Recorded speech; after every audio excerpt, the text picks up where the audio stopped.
मेरा नाम है मुकेश प्रजापत।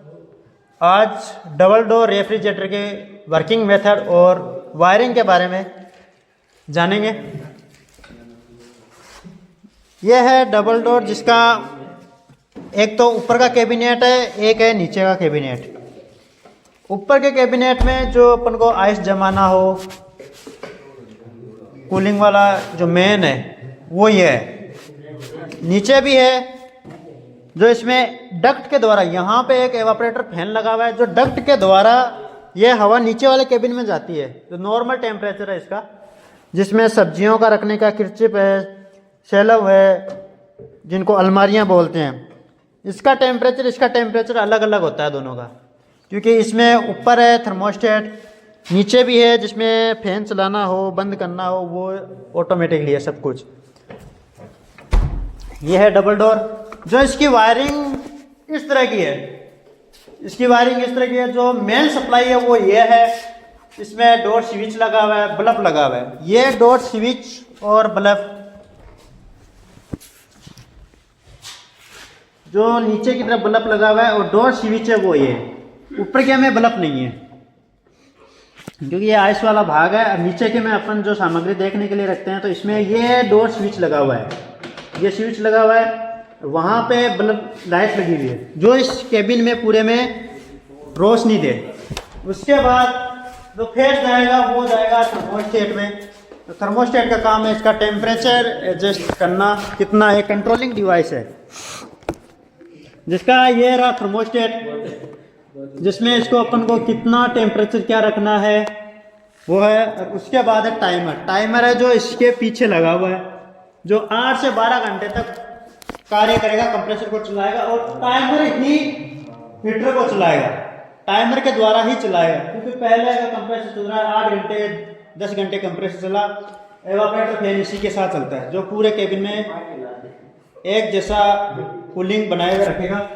उसके बाद बायोमेटर स्विच है जो सेंस करेगा कि कितना टेम्परेचर आ गया है। वो डायरेक्ट टाइमर को भेजेगा जो हीटर को चालू करेगा और कंप्रेसर को बंद करेगा।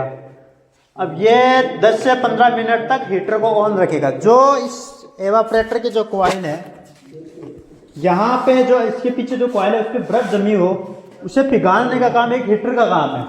ये कार्य हमने प्रोजेक्ट है तो इसकी वायरिंग डायग्राम, इसी की पूरी वायरिंग डायग्राम इसमें है। जबकि ये डबल डोर रेफ्रिजरेटर एक इन्वर्टर है, इन्वर्टर टाइप का रेफ्रिजरेटर है डबल डोर, जो इसे फ्रॉस्ट फ्री रेफ्रिजरेटर भी कहते हैं क्योंकि इसमें हीटर लगा हुआ है। टाइमर के द्वारा पूरा कार्य होता है इसमें। अब इसकी वर्किंग मेथड, आइए पीछे लाइट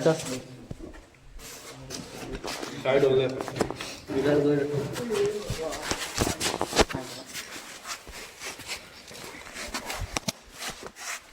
यह है इसकी मेन सप्लाई। पहले वायरिंग के बारे में, यह है मेन सप्लाई जो डायरेक्ट पीसीबी के अंदर जा रही है। इसकी ये पीसीबी है जो इसमें लगी हुई है।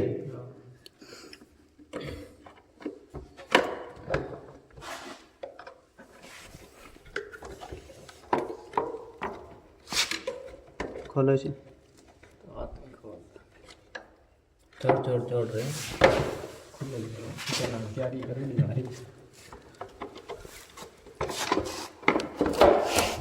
ठीक है।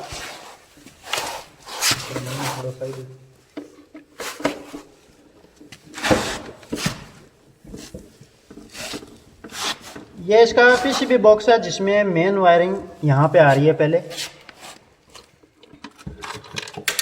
पीसीबी उन्हीं में है जो इन्वर्टर वाला सिस्टम होता है, ठीक है।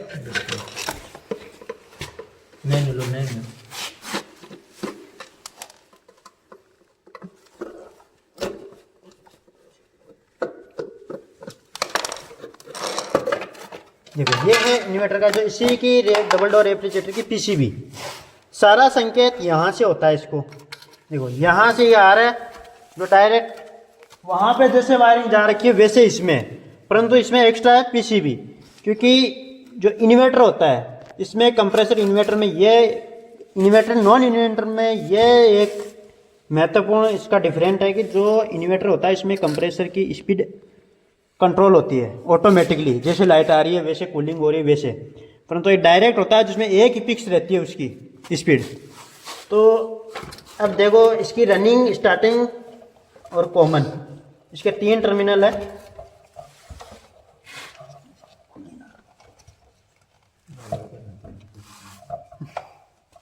चलो कोई ना, तुम्हें पता तो है ही है कि कॉमन, स्टार्टिंग और रनिंग, और 2 है कैपेसिटर के जिसमें इसी में लगे। अब देखो, अब ये वायरिंग जा रही है अंदर की तरफ, ठीक है, इसका फेस जा रहा है, न्यूट्रल तो इधर आएगा, तो फेस जा रहा है वो सीधा। अब आगे आओ,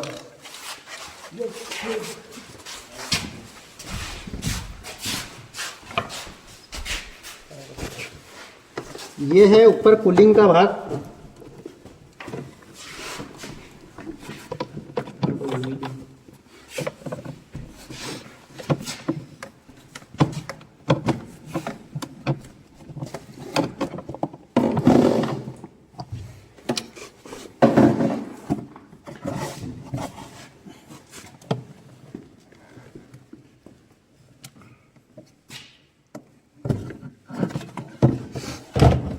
देखो ये थर्मोस्टेट है, ठीक है, टेम्परेचर सेंस होता है। यहीं पे एवापरेटर फैन लगा हुआ है, जो एवापरेटर वो वाला है, वो यही एवापरेटर है जो, अब देखो, जो ये कूलिंग की हवा को खींचेगा, इधर की तरफ से खींचेगा, इसमें डक्ट बनी हुई है, इस डक्ट के द्वारा हवा आएगी, जो डक्ट इधर से जाएगी और नीचे की तरफ देखो, यह डक्ट नीचे की तरफ, यहाँ पे 2 होल है, फिर नीचे है, फिर 2 नीचे है, फिर 2 नीचे, यानी कि पूरे केबिन में टेम्परेचर इक्वल रखे, क्योंकि जो ऊपर ही है कूलिंग का भाग, नीचे नहीं, नीचे डक्ट के द्वारा पूरी हवा जाएगी, ठीक है।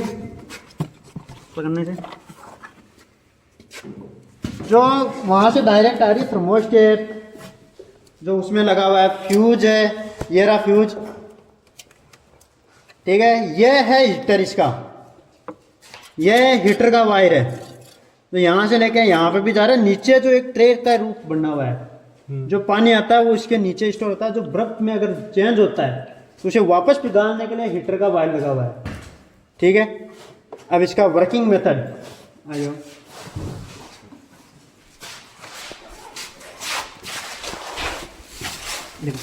मेन हर दे पड़ेंगे, जो साइकिल है इसकी, देखो ये कंप्रेसर है, कौन सा है, hermetic reciprocating compressor, hermetic reciprocating compressor, जो इसी में नीचे मोटर टिकी हुई है, इसी पे पिस्टन है, ठीक है। इसमें 3 लाइनें हैं, चार्जिंग, डिस्चार्ज और सक्शन, ये 3 लाइनें हैं। हमेशा कंप्रेसर इन पे 3 लाइनें रहेगी, जिसमें कंप्रेसर में चार्जिंग और सक्शन लाइन दोनों ही कंप्रेसर के बॉटम में खुलती है, जो डोम में खुलती है, ठीक है। जो डिस्चार्ज लाइन है वो डायरेक्ट पिस्टन के डिस्चार्ज से जुड़ी हुई है, ठीक है। अब इसकी कार्यविधि स्टार्ट हो रही है एवापरेटर से, ध्यान रखना हमेशा एवापरेटर से कार्यविधि होगी, क्योंकि वहां से रेफ्रिजरेंट वेपर, ठीक है, वेपर फॉर्म में लो प्रेशर और लो टेम्परेचर में आता है, वो आता है कंप्रेसर में, ठीक है। कंप्रेसर से आएगा, फिर बाद में डिस्चार्ज होते कंडेंसर में जाएगा, ठीक है। जो हाई प्रेशर, हाई टेम्परेचर और वेपर रेफ्रिजरेंट में जाएगा। जो ये रेफ्रिजरेंट है, ये यहाँ पे कॉइल को मोड़ी हुई, ये क्यों मोड़ी हुई है, ये अपना काम, जैसे condenser air cooled, water cooled और एवापरेटिव कूल्ड टाइप के 3 प्रकार के कंडेंसर होते हैं, जिसमें वाटर से भी ठंडा होता है और एयर से भी ठंडा होता है, वो होता है एवापरेटिव कंडेंसर। जो वाटर से ठंडा होता है वो वाटर कूल्ड, जो एयर से होगा वो एयर कूल्ड। अब देखो ये ट्रे यहाँ लगी हुई है, ठीक है। अब जो रेफ्रिजरेंट, जो एवापरेटर का जो पानी के रूप में जो बर्फ पिघली है, उसका पानी आता है इधर से, ठीक है। जो पानी आएगा कंप्रेसर के लिए, क्योंकि कंप्रेसर जब चलेगा तो हीट होगा, वो पानी इसीलिए यहाँ पे आता है, क्योंकि कंप्रेसर का डिस्चार्ज प्रेशर, जो डिस्चार्ज वाल्व है वो यहीं पे लगा हुआ है, पिस्टन गर्म ना हो, इस पर कुछ इफेक्ट ना पड़ो, ठीक है। अब ये लगाया गया है, ये वाटर कूल्ड कंडेंसर का काम करता है, इतना बात, जिससे कि फोम अपना, जो रेफ्रिजरेंट अपनी फॉर्म जल्दी चेंज कर दे, क्योंकि ये लिक्विड से ज़्यादा लिक्विड हो, क्योंकि यहीं पे अपनी ये कर देगा ना, अगर यहाँ पे पानी का भरा हुआ है, ये अपना कार्य पूरा कर दे, तो आगे बॉडी टाइप कंडेंसर है इसमें पूरा, ठीक है। क्योंकि एक तो होता है वायर में जो अपने घरेलू रेफ्रिजरेटर उनमें वायर लगे हुए, तो इसमें वाटर कूल्ड का भी है और बॉडी टाइप है कंडेंसर। ध्यान रखना, इसका आधा काम तो ये वाटर कूल्ड वाला ही करेगा। हमेशा एयर कूल्ड से बेहतर है water cooled condenser. Water cooled क्यों? क्योंकि यह हीट को ज्यादा एब्जॉर्ब करेगा, जिससे ये तो देखो लिक्विड में चेंज करेगा ही, प्लस जो इसका पानी है वो भी उड़ जाएगा, जिससे ये भी ना भरेगा। अब कहीं कहीं पे दिक्कत आती है, घरों वालों में, दुकानों वालों में ये भरते रहते हैं उन पे, क्योंकि अंदर से लोड पड़ेगा, वो पिघलेगी बर्फ, वापस ये भरेगा, फिर तुम लोग खोलोगे बाहर फेंक के आओगे। तो इसमें यह लगा कि वाटर कूल करने से आधा तो इसलिए से उड़ जाएगा, क्योंकि जैसे ये हीट होगा, क्योंकि हीट यहाँ से हीट आ रही है तो अपनी ये फॉर्म चेंज करेगा, तो ये टेम्परेचर डाउन होगा, एक तो प्रेशर है तो हो जाएगा, और रेफ्रिजरेंट लिक्विड में चेंज हो जाएगा। ये इधर से जाके बॉडी टाइप कंडेंसर पूरी बॉडी में होके वापस आ रहा है इधर से, जो ड्रायर के इनलेट पे लगी हुई है, ये लाइन दिख रही है, ये ड्रायर में है। ड्रायर का काम ये है कि रेफ्रिजरेंट में नमी को सोखना, ठीक है, और रेफ्रिजरेंट को छानना। इस ड्रायर में यहाँ पे और यहाँ पे स्टैनर लगे हुए और बीच में ड्रायर है, जो सिलिका, इसमें सिलिका जेल है जो मेन ड्रायर का कार्य है। जो नमी सोखता है वो सिलिका जेल है। जो कलर कोड क्या है? नीला, भूरा नीला। वो तो चेंज होने के बाद है। अभी देखो वैसे इसका कलर कोड नीला होता है, अरे फिर कलर जैसे ये नमी सोखने के बाद में भूरा हल्का भूरा होता है। उसके बाद में कैपिलरी ट्यूब है जो प्रेशर को डाउन करती है, ठीक है।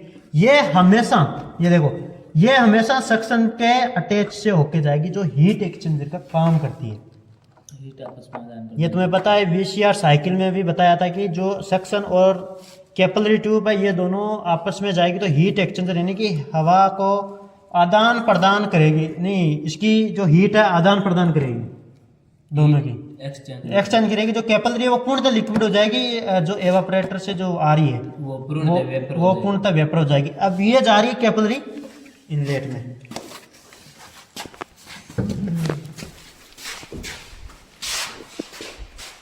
देखो ये कैपिलरी इधर से आ रही है, ये देखो,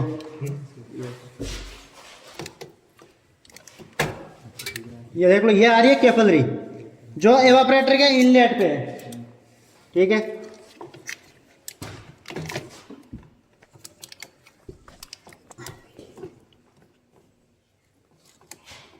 ठीक है, ये आई, ये सेंसर है इसका, कॉइल सेंसर, ठीक है, ये फ्यूज लगा हुआ है। अब ये एवापोरेटर से आई इधर, ठीक है। अब उसके बाद जा रही इसकी नलियों में, जो नलियों में पूरा कूलिंग का भाग करेगी, यानी जो यहाँ पे सामग्री रखी हुई है, कुछ भी अपन पानी भी घर ठंडा बर्फ जमाएंगे तो उसके लिए है, ठीक है। ये कूलिंग वाला भाग है, यहीं पे पानी जमता है। और जो बर्फ जम गई, ठीक है, अब 8 घंटे तक टाइमर कंप्रेसर को और एवापोरेटर फैन को चालू रखेगा, जिससे आइस जम गई। वो आइस पिघलाने के लिए हीटर लगा हुआ है। अब ये हीटर 10 से 15 मिनट तक चलेगा, और जो इसमें बर्फ जमी हुई है वो पिघलेगी। और ये वाटर ट्रे बनी हुई है, देखो यहाँ पे, जिसमें एक वायर हीटर का भी दे रखा है, ये वाला जो हीटर का वायर, देखो ये जा रहा है, ये हीटर का वायर है, जिससे कि इसमें पानी में वापस बर्फ यहाँ ना जमे, जिससे पानी ब्लॉक भी ना हो। तो ये वापस जाएगा, यानी कि एवापोरेटर से घूमती हुई, पूरी नलियों में घूमती हुई रेफ्रिजरेंट अपनी फॉर्म वापस चेंज कर देगा यहाँ पे, यानी कि यहाँ से आएगा एक्यूमुलेटर में। अब ये लिक्विड से वेपर में चेंज हो जाएगा, ठीक है। प्रेशर तो वैसे डाउन हो गया, क्योंकि कैपिलरी ट्यूब प्रेशर डाउन करती है, जिससे टेम्परेचर, प्रेशर, ये सब कुछ डाउन होके अब इसके एवापोरेटर से ये निकलेगी एक्यूमुलेटर में। एक्यूमुलेटर का काम है कि पूर्णतः वेपर में चेंज करना। अगर लिक्विड भी जा रहा है अभी भी, तो इसका एक्यूमुलेटर थोड़ा स्टोर करेगा, उसके बाद में इस रेफ्रिजरेंट को कंप्रेसर में जाने देगा, क्योंकि एक्यूमुलेटर एक स्टोरेज टैंक कह रहा हूँ, ठीक है। तभी देखो एक सिलेंडर नुमा दे रखा है, ये ड्रायर से, देखो ड्रायर जैसा है, परंतु ये सिलेंडर नुमा है, जिसमें लिक्विड रेफ्रिजरेंट रुकता है और वेपर को जाने देता है। उसके बाद ये जाएगी कैपिलरी से ही अटैच, ये देखो कैपिलरी है, कैपिलरी से ही अटैच जाएगी वापस पीछे की ओर।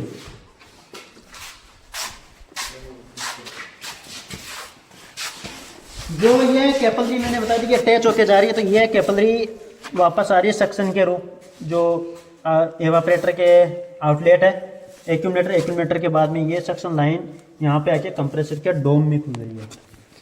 ठीक है, यही VCR साइकिल है। इसी की वायरिंग भी वो इनलेट पे एक तो देखो हीट एक्सचेंजर का काम कर रहा है कंडेंसर, और एक लाइन ये दे रखी है। जो ये वाली लाइन है ना, ये वाली लाइन आके ये कैपिलरी में देखो यहाँ लग रही है डायरेक्ट ड्रायर में, ये यहाँ से चेंज होके यहाँ लग रही है क्योंकि ये लाइन यहाँ से, क्योंकि यहाँ पे भी देखो ये वाटर है, देखो यहाँ से डिस्चार्ज ये जा रही है, ये वाली गई। ठीक है, यहाँ से घूम के ये घूम रही, ये जा रही है कंडेंसर का काम जो बॉडी टाइप है, ये घुमा के ये यहाँ पे आ रही है, पूरी बॉडी लास्ट ये आ रही है, ये वापस ये घूम के, यानी कि ये वाटर कूल्ड है, ये वाटर कूल्ड का दोनों काम कर रहा है, इनलेट आउटलेट। तो इसी को भी एक लाइन को यहाँ से घुमा के फिर इसमें दे रहे हैं, जो ड्रायर में जाके फिर वापस कैपिलरी ट्यूब से एवापरेटर से घुमा के सक्शन लाइन के द्वारा कंप्रेसर के डोम में खुलती है। अब ये बताओ समझ में आया?